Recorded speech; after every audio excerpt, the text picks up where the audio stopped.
I'm John McQuay with 8541 Tactical, and this is Mail Call Mondays, the show that answers your questions about precision rifles, optics, and equipment.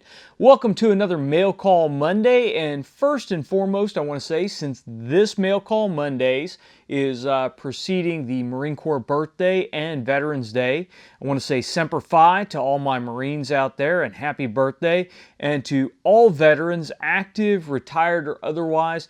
Thank you very much for your service. It takes a whole lot to put your life on the line and stand up for what you believe is right. So with that out of the way, let's get to the questions that we have here. Our first question comes from Tyler, and Tyler says, talk about the new Hornady ELD/ELD-X. You probably don't have them yet, though any plans to try them out? And Joe asks, what do you think about Hornady's recent announcement regarding the change in material for bullet tips to prevent change in ME-Plat and therefore BC? Well, what these guys are talking about, in case you haven't heard, is Hornady recently announced that they have found a deficiency in the current material that they're using for their ballistic tips on their bullets. Specifically, when these bullets are fired at very high muzzle velocities, they were noticing a change in ballistic coefficient as the bullet flies downrange, and they were mapping this with Doppler radar, so it's a very accurate way to determine the BC of the bullet. And they were seeing this BC drop off, and they backed into it and figured out that what was actually happening was the heat of the bullet passing through the air, and the friction was eroding the plastic tip that they were using.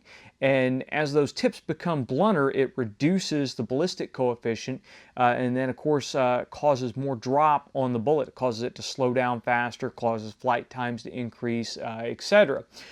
So they figured this out, and they went back in and they engineered a new polymer material for their ballistic tips. And this polymer material is supposed to be much more resistant to friction and heat, and is supposed to maintain that constant ballistic coefficient even through the friction and the heat generated in the flight of that bullet.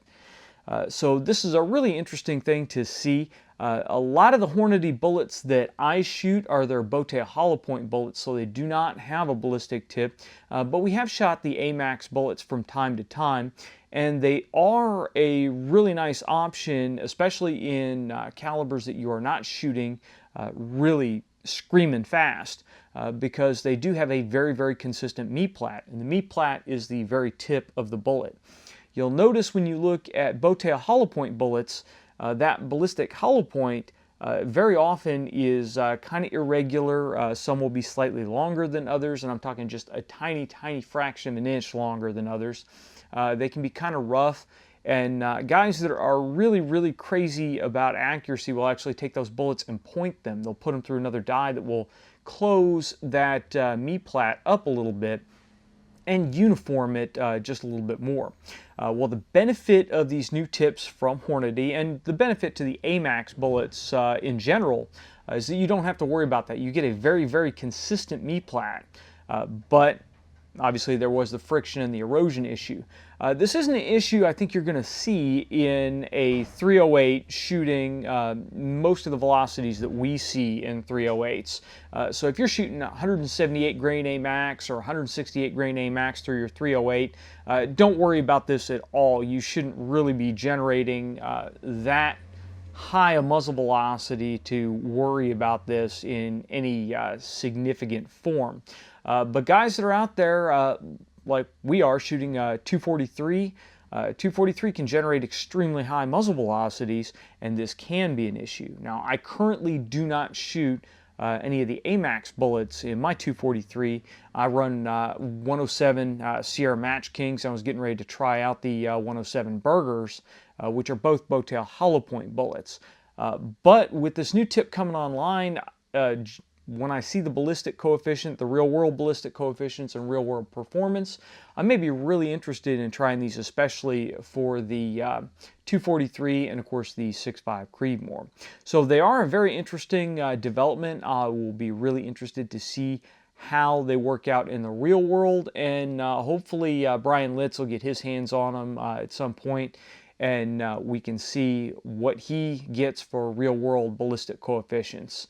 I don't doubt that Hornady is doing their own testing to come up with what the ballistic coefficient is, but the reality of the game is ballistic coefficients are as much of a marketing thing as horsepower is for cars, or used to be in the muscle car days.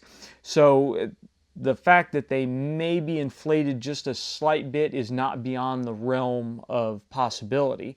So it's always nice to see independent third-party tests. And I know some of you guys will shout, Brian Litz works for Berger. I realize this, but he still has some very accurate testing out there. So that's about it on the new Hornady ELD. Now the ELX, or ELD-X, is a very similar design. The X just stands for expanding. So the ELD-X is more designed for a hunting bullet, whereas the ELD match is designed just specifically to get the best ballistic performance downrange out of the bullet, not really caring anything about terminal performance. So that's about it on the new Hornady bullets. When we get a chance to get some of these bullets in and check them out, maybe we'll get them in before SHOT Show, maybe not. We'll report back to what we see on them. Our next question comes from Rob, and Rob asks, parallax adjustments during match stages. What's your strategy? Do you adjust parallax between every shot or make a decision on one setting for the full stage? If you're choosing one setting, what factors guide your decision process? Well, Rob, I've mentioned this kind of before. The scope sitting in front of me is an old US Optics SN3, and it has what's called the ergo focus, which is an adjustable objective type setup. So I have the ring up here that I turn to dial in my parallax settings. It's not really the greatest setup to be able to use while you are down behind the rifle. It's really something that you want to set before you get into your shooting position. Obviously you can, but you start to disrupt your position a little bit, and shooting off barricades are really weird cranked up positions. Not a good thing to do. Side parallax is much more convenient in that aspect, but what I really got in the habit of doing is to just dial this to where I think I'm going to need the parallax for the stage. Obviously, before you go and engage the stage, even if it's an unknown distance stage, you can eyeball it and get a really good idea of what your range to your nearest target and what your range to your farthest target is. And then you can kind of guesstimate where you need to be there. Now, if I'm shooting a stage and say the nearest target's going to be 500 and the farthest target's going to be 800, then I'll just set the parallax for 500 and I'll roll. Parallax is more sensitive the closer you get. So setting it for 500 and then reaching out further, the parallax is going to have less of effect on the sight picture as if I adjusted it for 800 and then tried to make the 500 shot. It's still going to have very little effect at that point. You're still going to want to get a very consistent cheek weld, which is one of the most important things, because having your cheek sliding all over on here can increase the effect of the parallax. So I will adjust for the closest. Now, if I have a stage where I have like a 150-yard target and then 700-yard targets, I'm probably not going to adjust for that 150-yard because my 800-yard targets may be totally out of focus. So there I'll reach out a little bit further, and I'll probably set the parallax for about a midpoint in the range of targets, which will also work in the previous scenario where you have 500 and 800. So just kind of get a feel for how picky your scope is with parallax. With the adjustable objective with the ergo, I have a little bit deeper depth of field, so it's not quite as picky as to where I adjust it. At least that's what it appears to me. With some of the side focus, and when you get into higher magnification, it is going to be a little bit more picky as to where you dial that parallax. So if you come back to an intermediate magnification setting and set an average parallax setting, it's going to work pretty well for the stage. If you have all the time in the world, then you may want to go up and start trying to adjust your parallax for each target. but in a PRS type stage, you're not going to have that much time. You're really going to be more worried about dialing, and when you start adding adjustments in, you add room for error. So you really want to make sure that you get your elevation dialed in correctly. Parallax, you can kind of overcome that with a good solid cheek position, as long as you can still see the targets. Our next question comes from Bradley. McMillan project update results. Well, Bradley, just for you, I grabbed the McMillan equipped 700 out of the safe and dropped it up here.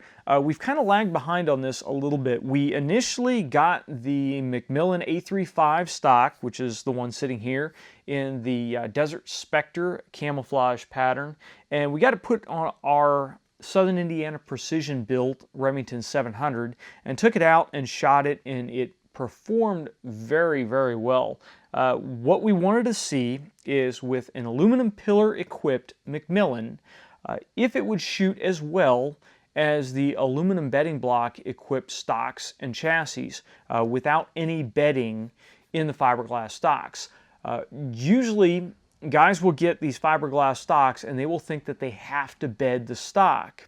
Well, all bedding does is it matches up the inlet of the stock absolutely perfectly with the bottom of the action and the recoil lug.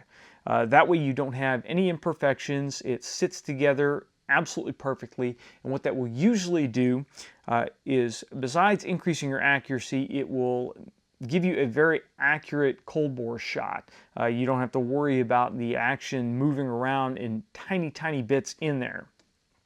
Well, this kind of evolved into guys thinking fiberglass stocks had to be bedded, whereas with chassis or aluminum bedding block equipped stocks, we just bolt the action in and go. We usually don't worry about bedding those stocks.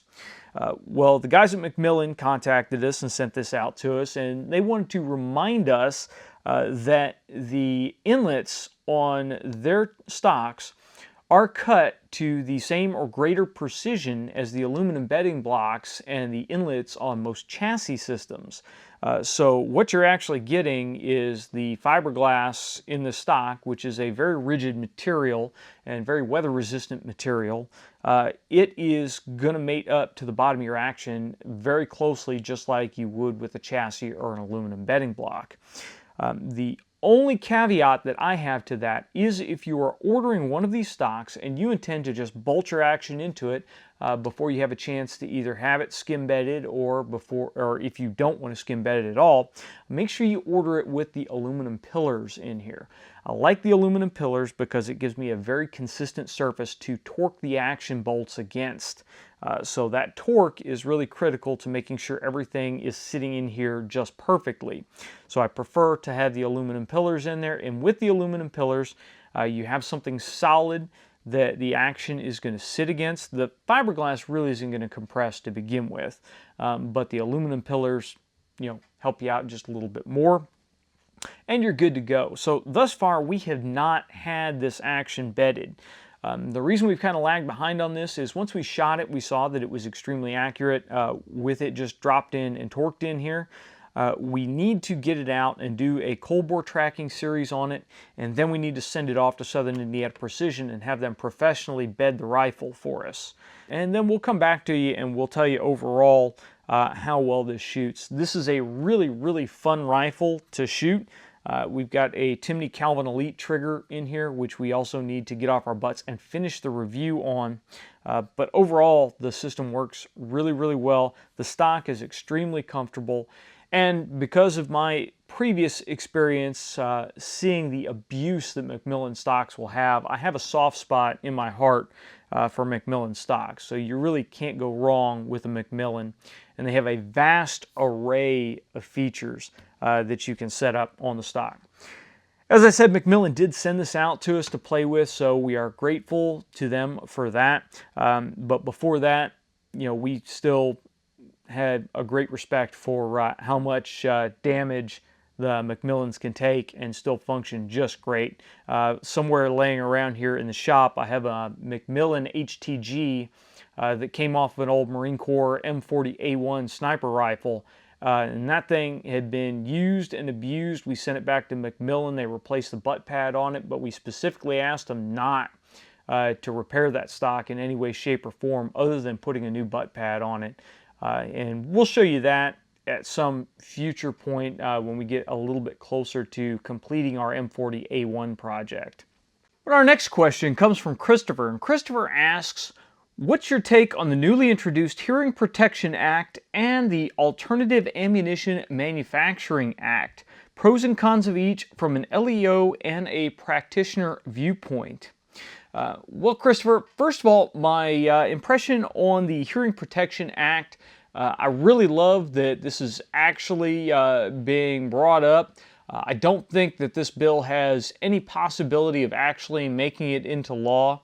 I'll be interested to see if it even gets out of committee and gets to the floor for a vote, but there are a couple of things that I'm really kind of hesitant on this bill for. First of all, there is a refund written into it. If you purchase a suppressor after a certain date written in the bill, and the bill passes, then you would receive a refund of the tax that you paid for the suppressor, the $200 registration tax. I don't really think that that is going to fly. I realize that it may have been written in there as a bargaining chip, but I can't see them turning loose that much money. And I, as a owner of several suppressors, I don't really care if I get my $200 tax back if the bill passes and I never have to pay a $200 tax again in the future. I would much prefer that than the bill not passing because the refund being in there. So we'll see if that is a bargaining chip that they threw in that will get kicked out at the end. But the possibility of this actually getting voted into law with our current political climate, I don't think is really a possibility. Depending upon who we have in the presidential office next, we'll see. That I don't know. The Alternative Ammunition Manufacturing Act, I have not been following that one as closely, but we're definitely going to have some issues here going forward where, you know, the EPA and all the other bodies out there that are trying to put greater limits on lead ammunition. We have to have some other metal that we can use in that ammunition that the ATF isn't going to slam down and call armor-piercing ammunition. So something has to be done about that, and I'll be looking a little bit closer at this bill as it goes forward. So we'll leave a link to those two down in the description below so you can check them out. And I want to hear what your opinion is on it. What do you think the possibility of the Hearing Protection Act actually making it into law is? I've spoken on the show before. You guys know that my opinion is that suppressors should be completely legal to own without any extra registration to begin with. I think if you are a proper person that can purchase a firearm, you should be able to purchase a suppressor, because a suppressor in itself is not a deadly weapon. A suppressor in itself, unless you beat someone to death with it, can't be used for harm. It has to be attached to a firearm. So if you lawfully own a firearm, you should be able to lawfully own a suppressor, again, without any extra hoops to jump through. I would be happy as can be if the act passed and I could go into my gun store and there was a box of suppressors sitting next to the checkout, and the guy said, you know, do you want to put a can on that new rifle that you're buying? That would be absolutely awesome in my opinion. So hopefully it goes forward.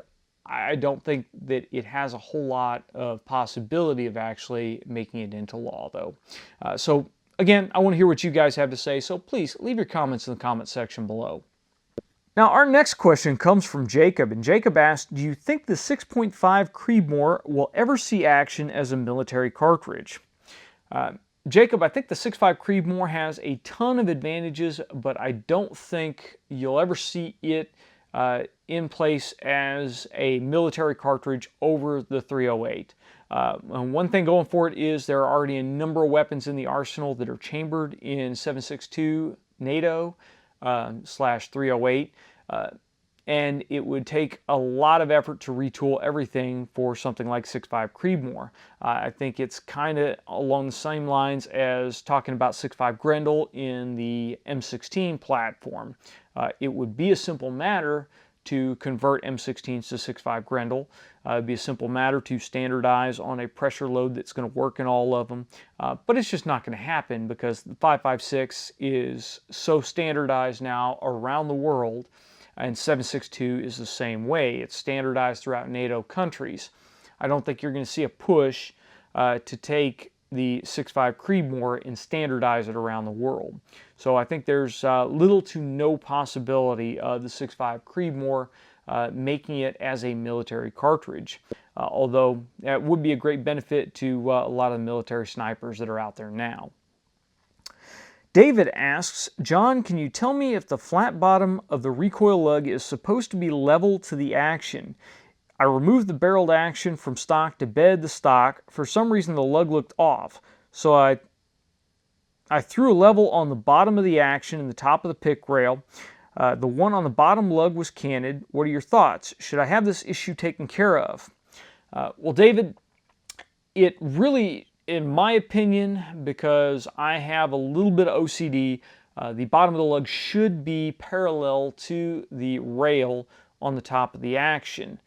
However, often they are not, because when you go to tighten the barrel on, there's a lot of torque between the barrel and the action, and without a pinned lug, the lug is actually free to slip a little bit between the barrel and the action. So even though it may have been lined up when the gunsmith was torquing the barrel on, the action wrenches that we use usually have a little bit of play from side to side, and so that lug can be just a little bit off from one side to the other.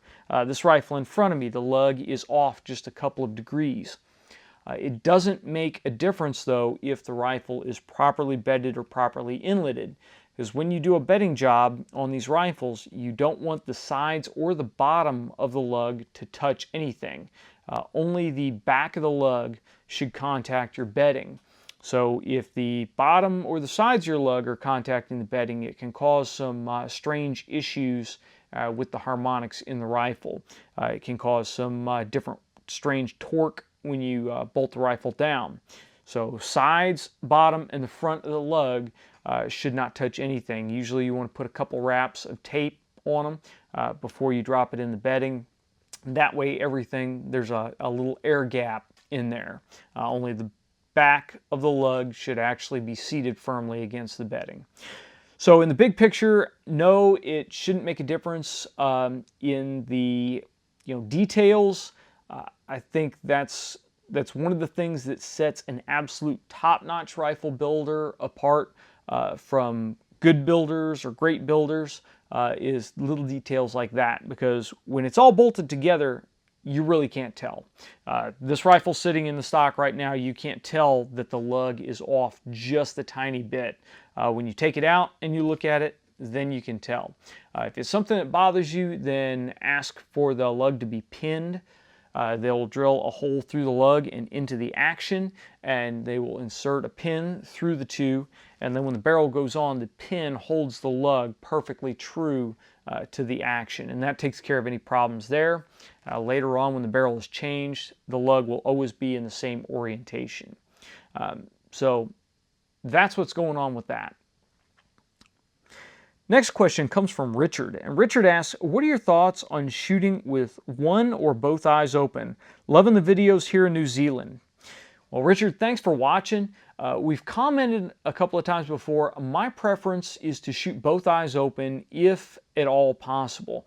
There are some situations where the ambient light is incredibly bright and you really can't shoot with both eyes open because of the glare in my support side eye. In that case, I will close it just to the minimum. I prefer to keep both eyes open when possible though, because it reduces eye strain on your shooting side eye. And for me, it assists me in acquiring targets that may be outside of my field of view of the scope.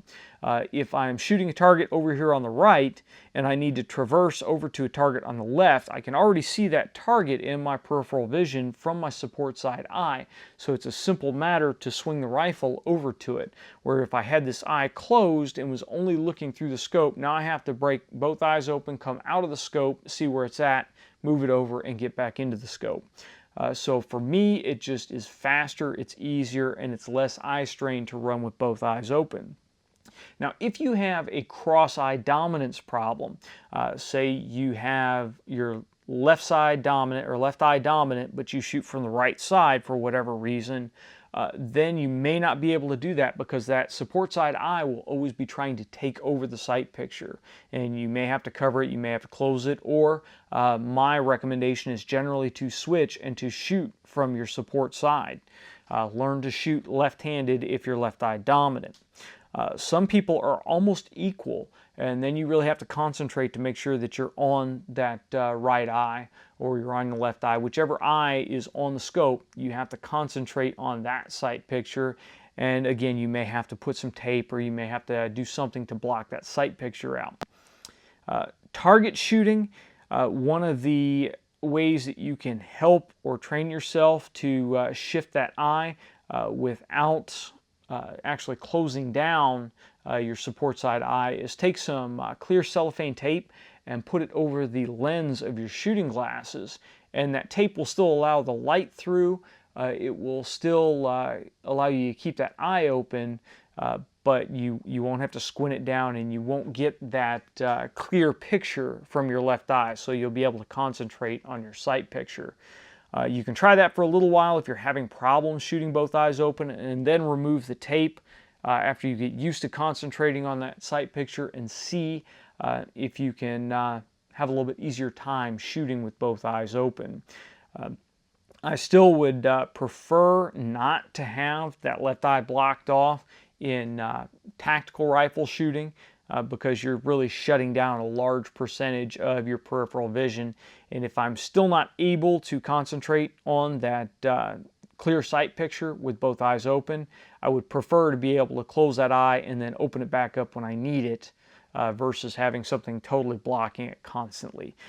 So that's my opinion on that, and that's some options for you to try to get used to shooting both eyes open. Our final question comes from Jeremy, and Jeremy asks, when building out a range card / dope card for unknown distance targets, what's your thought process and approach? Well, Jeremy, how you go about building that card is going to depend upon what rifle system or what cartridge you are shooting.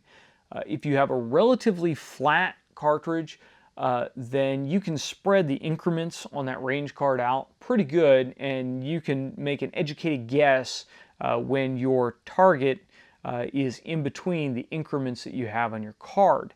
If you have a severely dropping round, like you're setting up a range card for maybe a slow 308, then you're going to have those increments closer together. You're going to have a larger overall card, but you are going to be more accurate in those estimates for the elevation and for the windage on that rifle. So it's kind of a balancing game. Do you want a really big card? Do you need something compact that you can stick in a scope cap or tape to the stock? Or do you really, really want that fine resolution? It's going to be up to you, and it's going to be after evaluating your rifle, saying what works. Another way that you can kind of cheat and get a little bit of best of both worlds is when you're laying out the range card, you can go for larger increments up close. Say from 1 to 500, you could do every, well, say 1 to 300, you can do every 100 yards, and then 300 to say 600, maybe you could do every 50 yards, and then from 600 on, break it down to every 25 yards. I don't find it really necessary to go more than 25 yards unless I was doing a range card out to maybe 1600, again, with a severely dropping caliber. That way you are getting the resolution you need to be able to hit MOA or minute-and-a-half targets, but you are not using a ton of space with data that you don't really need. So hopefully that helps you out on that. That's about all we have for this Mail Call Mondays, but I do have something for you. We were cleaning up the shop here not too long ago, and I came across this little guy. This is the Sniper's Hide Precision Rifle Training for the Tactical Shooter, and this is their Day 1 DVD. Kind of a really nice introduction to the fundamentals of precision rifle shooting. It's still wrapped up, still ready to go, and we are going to give this guy away. So all you need to do to enter for the drawing on this is comment in the section below. If you've got a Facebook page, please share the video on Facebook or Twitter, and we will pick a name and we'll contact you here. We will probably draw it next Monday, so we'll give you guys a week to get in your comments and to see this video, and then we'll pick from one of the comments and we'll get in touch with you and send this out to you. Like I said, it's really cool. Frank Golly over at Sniper's Hide put a lot of work into this thing. It's really professionally done, and so no reason for it to sit around here in the shop. Might as well get it out to one of you guys so you guys can use it. That's all we've got for this Monday. If you guys like the video, please make sure you like, share, and subscribe. Leave your comments in the comments section below or send them to us on Facebook or Twitter. And until next time, get out and shoot!